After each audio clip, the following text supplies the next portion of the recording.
Jordan border पर बड़ी सैन्य मूवमेंट देखी जा रही है। वेस्ट बैंक के नजदीक सैन्य तैनाती कर दी गई है। फिलिस्तीनियों को बॉर्डर पार करने से रोकने की तैयारी में है जॉर्डन। हमास लड़ाकों के भी बॉर्डर पार करने की आशंका है और जॉर्डन नहीं चाहता कि कोई उसकी सीमा में घुसे।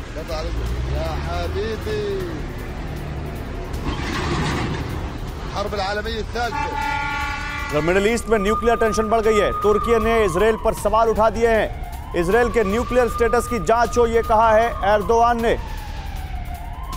IAEA करे परमाणु हथियारों की जांच, एर्दोआन ने कहा है। देर होने से पहले सच्चाई सामने आए। तो दो तस्वीरें, एक तरफ जॉर्डन ने कह दिया है कि वो किसी को अपनी सीमा में आने नहीं देगा, उसने अपने फिलिस्तीन बॉर्डर पर मूवमेंट बढ़ा दी है, सैन्य मूवमेंट, और दूसरी तरफ एर्दोआन ने कहा है कि इजराइल के बॉम्ब की जांच हो, परमाणु बॉम्ब की। कर्नल डिनी, इन दोनों खबरों को देखें तो देखिए क्या कॉन्ट्राडिक्शन है। एक तरफ जो देश बिल्कुल बगल में है वो कोई फिलिस्तीन की मदद में नहीं आ रहे सामने, वो कह रहे हैं कि अपना बॉर्डर तक खोलने को तैयार नहीं है, और वो देश जो बिल्कुल दूर बैठे हुए हैं वो कितने बड़े मददगार बन रहे हैं हमास के या फिलिस्तीन के, ये खबर बता रही है। बिल्कुल गौरव, हमें अगर हम देखें थोड़ी सी अगर एक हिस्ट्री चले तो ये जब लड़ाई शुरू हुई थी, ये अरब इजराइल लड़ाई शुरू हुई थी। उसके बाद अरब फलस्तीन लड़ाई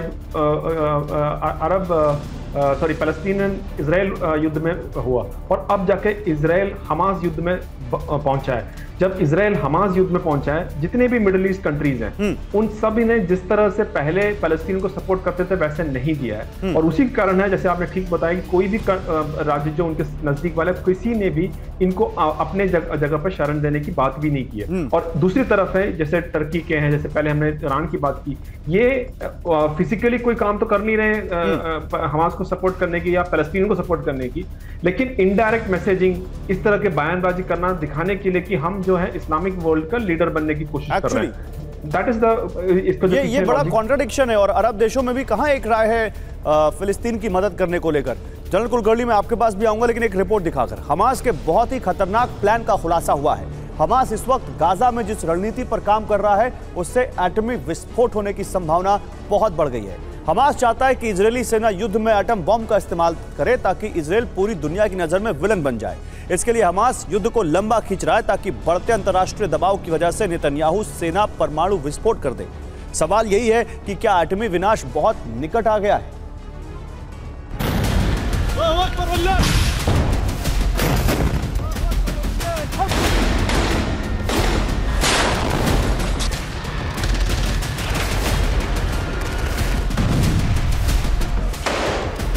गाजा की धरती पर हमास जो कुछ कर रहा है उससे परमाणु विनाश का खतरा बहुत बढ़ गया।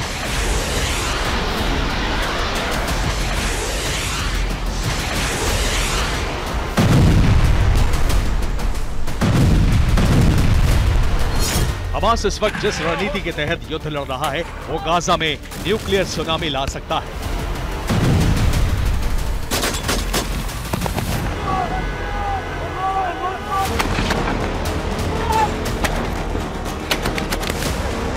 हमास धीमी गति से युद्ध लड़ रहा है, उससे जंग लंबी खिंचती जा रही है।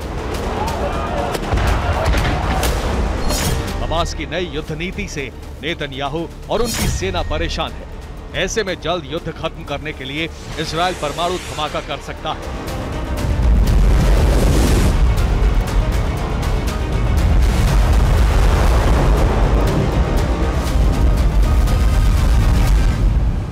इस युद्ध को 42 दिन हो चुके हैं, फिर भी ये जंग जारी है। हमास गाजा में अलग अलग ठिकानों पर IDF की टुकड़ी पर हमले कर रहा है। युद्ध लंबा खिंचता चला जा रहा है और इस दौरान इजराइल पर अंतर्राष्ट्रीय दबाव लगातार बढ़ता जा रहा है।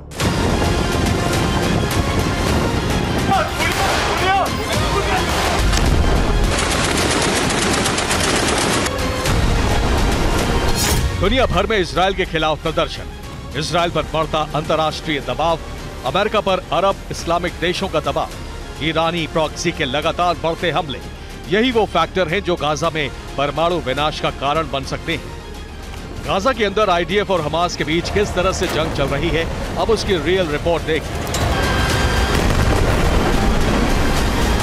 बेत हैनान में हमास के लड़ाके IDF की टैंक पर RPG से हमला करने वाले थे। इजरायली एयरफोर्स ने उन्हें लोकेट किया और फिर मिसाइल मारकर खत्म कर दिया।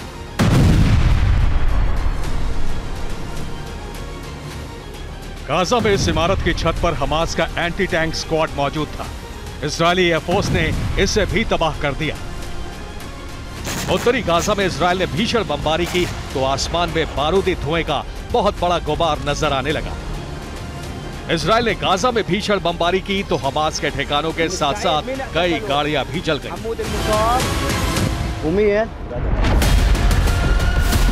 इजरायली सेना ने अल नफाक स्ट्रीट में कई इमारतों को तहस नहस कर दिया। आईडीएफ ने आधी रात को जबालिया कैंप पर एयर स्ट्राइक की। 3 इमारतें मलबा बन गईं, कई लोग मारे गए। आईडीएफ और हमास के बीच गाजा की पतली और सकरी गलियों में आमने सामने की जंग हो रही है।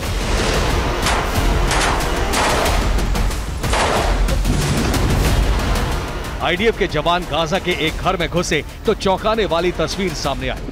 हमास ने यहां बेड में रॉकेट और मोर्टार छिपा रखे थे। इन्हीं हथियारों से हमास लड़ाके इजरायली सेना पर हमले कर रहे थे। आईडीएफ ने इस घर से भारी मात्रा में गोला बारूद और हथियार बरामद किए हैं।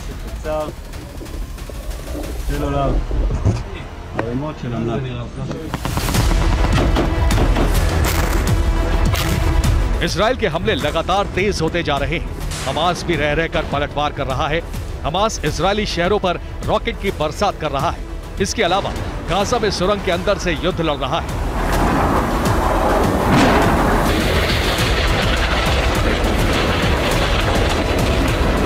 सुरंग युद्ध की इस तस्वीर को देखिए। हमास के लड़ाके सुरंग में मौजूद हैं, वहीं से इजरायली सेना पर मोर्टार से हमले कर रहे हैं।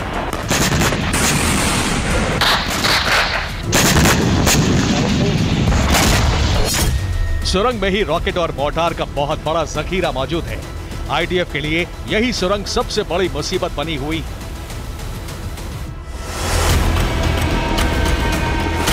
बेत लाहिया में हमास ने इजरायली सेना के 5 वाहन को यासीन मिसाइल से तबाह कर दिया।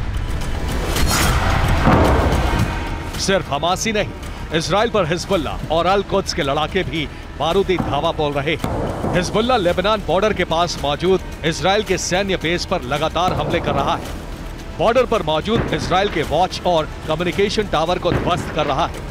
हिजबुल्ला ने इजरायली मिलिट्री बेस पर हमले का सबसे नया वीडियो जारी किया है।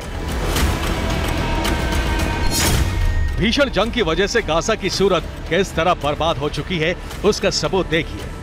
गाजा का अल रिमाल इलाका पहले सुंदर और हरा भरा था, लेकिन अब बदसूरत हो चुका है।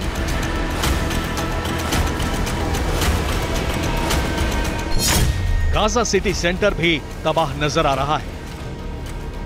इजरायल के हमले में गाजा की इस्लामिक यूनिवर्सिटी की सूरत भी बर्बाद हो चुकी है। इजरायल के खिलाफ कई फ्रंट खुले हुए हैं। इजरायल कई मोर्चों पर जंग लड़ रहा है। गाजा युद्ध न सिर्फ लंबा खिंचता जा रहा है, बल्कि इसका विस्तार भी होता जा रहा है। लंबा खिंचता युद्ध और इजरायल पर बढ़ता दबाव गाजा में परमाणु विनाश की वजह बन सकता है। अगर ये दबाव और बढ़ा तो इजरायल एटम बम से हमला कर सकता है। अघोषित रूप से इजरायल के पास करीब 200 एटम बम है। गाजा युद्ध में नेतन्याहू सेना इसका इस्तेमाल कर सकती है। स्वतंत्र पत्रकार सैम हुसैनी ने इस बाबत बहुत बड़ा और चौंकाने वाला दावा किया है। उनके मुताबिक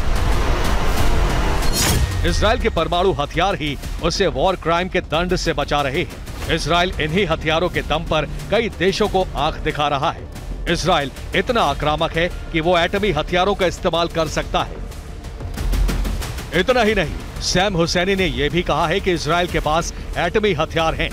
इसी डर से ईरान समेत कई देश उस पर हमला नहीं कर रहे, क्योंकि उन्हें डर है कि नेतन्याहू की सेना आत्मरक्षा के बहाने परमाणु धमाका कर सकती है। तो सवाल यही है कि क्या अब परमाणु विस्फोट की तारीख बहुत निकट आ गई है? Bureau report, TV9 Bharat.